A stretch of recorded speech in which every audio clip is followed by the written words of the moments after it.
Hello everyone, मैं हूं advocate Rahul Mishra और आज की वीडियो में हम लोग ये समझने की कोशिश करेंगे कि अगर आपकी वाइफ ने आपके अगेंस्ट 125 सीआरपीसी में मेंटेनेंस मांगा है और मेंटेनेंस में उनका इंटरिम मेंटेनेंस अलाउ हो गया, लेकिन फाइनल मेंटेनेंस जब उनका बनने की स्टेज आई तो उनका केस डिसमिस हो गया। तो ऐसी कंडीशन में अगर आपको अपनी पत्नी से जो पैसा आपने उनको दे रखा हुआ था इंटरिम मेंटेनेंस के फॉर्म में, वो आखिरकार आप वापस कैसे लेंगे? क्योंकि मेंटेनेंस तो अलाउ नहीं हुआ, उनका इंटरिम ही अलाउ हुआ था और फाइनल आर्ग्यूमेंट के बाद मेंटेनेंस का केस डिसमिस हो गया।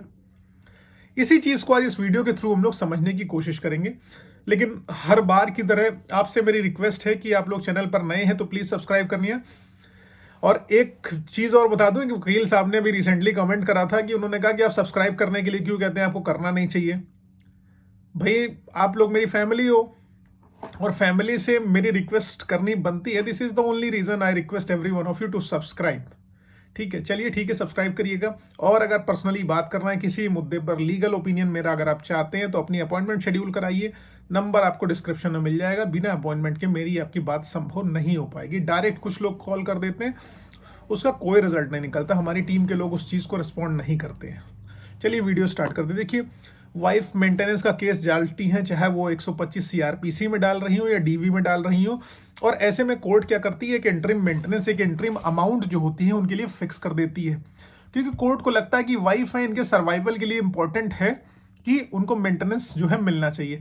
हालांकि हस्बैंड को भी मिलना चाहिए, क्योंकि हस्बैंड भी, अगर कहा गया है कि स्त्री पुरुष बराबर है तो भाई हस्बैंड के लिए भी प्रोविजन होना चाहिए। लेकिन वो दूर की कौड़ी है, उस पर हम लोग बाद में डिस्कशन करेंगे। क्योंकि बहुत सारे लोग कहते हैं सर वाइफ को ही क्यों मिले, हस्बैंड को मिले। मिलना चाहिए, ये आई डू एग्री, लेकिन चलिए खैर हम लोग उसको बाद में डिस्कशन करेंगे। अब ऐसे में क्या होता है, कोर्ट जो होती है इंटरिम मेंटेनेंस फिक्स कर देती है। अब हस्बैंड को ना चाहते हुए भी इंटरिम मेंटेनेंस वाइफ को देना पड़ता है। अब वो सिचुएशन क्या होगी जब हस्बैंड केस जीत जाता है और पत्नी का केस जो होता है फाइनल आर्ग्यूमेंट की स्टेज पर डिसमिस हो जाता है। ऐसे में जो पति इंटरिम मेंटेनेंस के तौर पर अमाउंट या राशि जो है अपनी पत्नी को दे चुका है, उसका क्या होगा? क्या वो राशि पति को वापस मिलेगी? अगर मिलेगी तो कैसे मिलेगी? और एक सिचुएशन और है कि अगर मान लीजिए पत्नी और माइनर बच्चे का मेंटेनेंस फिक्स हो गया, कोर्ट ने ऑर्डर कर दिया है। मान लीजिए पत्नी का इंटरिम मेंटेनेंस के बाद फाइनल आर्ग्यूमेंट पर कोर्ट ने उसका मेंटेनेंस का ऑर्डर कैंसिल कर दिया, डिसमिस कर दिया, और बच्चे का इंटरिम मेंटेनेंस के साथ फाइनल मेंटेनेंस भी लागू रखा। तो क्या हस्बैंड वाइफ को जो इंटरिम अमाउंट दिया गया था उसको वापस करा सकते हैं, या बच्चे के मैटर में, बच्चे के मेंटेनेंस में उसको एडजस्ट करा सकते हैं? तो ये समझने के लिए आपको एक केस समझना पड़ेगा। केस का टाइटल है अमन वर्सेस अर्चित। अमन वर्सेस अर्चित पंजाब और हरियाणा हाईकोर्ट का मैटर था ये। इन दोनों लोगों की जो केस के फैक्ट्स हैं मैं आपको बताता हूं। दोनों की शादी होती है तकरीबन 2012 में। 2012 में शादी होती है। उसके बाद पत्नी आरोप लगाती है कि पति उसे अलग अलग तरीके से तंग करता है। इसके बाद पत्नी जो होती है वो अलग रहने लगती हैं। अब दोनों लोग अलग अलग रहने लगे, तो इस दौरान पत्नी ने क्या किया कि मेंटेनेंस का केस 125 सीआरपीसी में दाखिल कर दिया अपने लिए और अपने माइनर बच्चे के भरण पोषण के लिए। उन्होंने मेंटेनेंस की डिमांड करी। 2015 में क्या होता है, कोर्ट ने 5,000 रुपए इंटरिम मेंटेनेंस बच्चे के लिए, 5,000 रुपए इंटरिम मेंटेनेंस वाइफ के लिए, पत्नी के लिए कोर्ट ने बांध दिया। अब जब केस फर्दर चला तो कोर्ट ने पाया कि जो पत्नी ने सारे के सारे एलिगेशन अपने हस्बैंड के ऊपर लगा रखे हुए थे वो सारे के सारे फेक थे, फ्रिवलेस थे। उनको प्रूफ पत्नी नहीं कर पाती है। ऐसे में फैमिली कोर्ट क्या करती है कि पत्नी का जो मेंटेनेंस का मैटर था उसको डिसमिस कर देती है। अब जब पत्नी का मेंटेनेंस का केस डिसमिस हो जाता है, कोर्ट सिर्फ बच्चे का मेंटेनेंस अलाउ करती है। और बच्चे का इंटरिम मेंटेनेंस पहले होता है 5,000, बाद में उसको कोर्ट करती है 10,000। अब पत्नी क्या करती है, इसी दौरान पत्नी जो है बच्चे के जो मेंटेनेंस के एरियर ड्यू थे उसके एग्जीक्यूशन फाइल करती है। एग्जीक्यूशन फाइल करती है, कोर्ट में जाती है।